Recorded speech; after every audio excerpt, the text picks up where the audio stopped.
Someone betrayed you. Not a stranger. Someone you trusted. Someone you opened your life to. Someone who knew your secrets, your struggles, your dreams, and they used it against you. And the part that cuts the deepest, they acted like it was nothing, like you were nothing.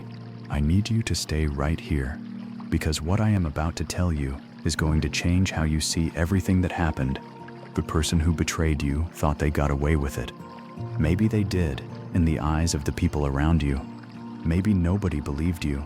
Maybe you were the one who looked bad while they walked away clean. But there is one set of eyes they could not hide from. Psalm 41 verse 9 says, "Even my close friend, someone I trusted, one who shared my bread, has turned against me." That is King David, writing about betrayal from someone close, someone trusted. God did not remove that psalm from the Bible. He put it there on purpose, because he knew that betrayal would be one of the deepest human pains, and he wanted you to know. He sees it. And then there is Jesus.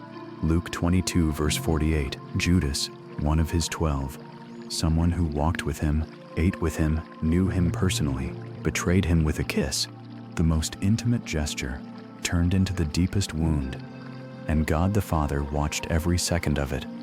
He did not stop it, but he kept every detail, and he used every detail. Romans 12 verse 19. God says, "Do not take revenge. Leave room for God's wrath. It is mine to avenge. I will repay." Not, "I might get around to it." Not, "It depends. I will repay." God personally took your case, and he does not lose cases. Now look at Joseph. His own brothers, family, threw him in a pit and sold him into slavery, the ultimate betrayal. And years later, when everything had been turned around, Joseph said to them in Genesis 50 verse 20, "You intended to harm me, but God intended it for good. You intended to harm me, but God intended it for good." The betrayal that was meant to destroy Joseph became the exact path to his destiny. God did not just restore Joseph, he used the betrayal as the instrument of the restoration. I want to speak directly to you right now.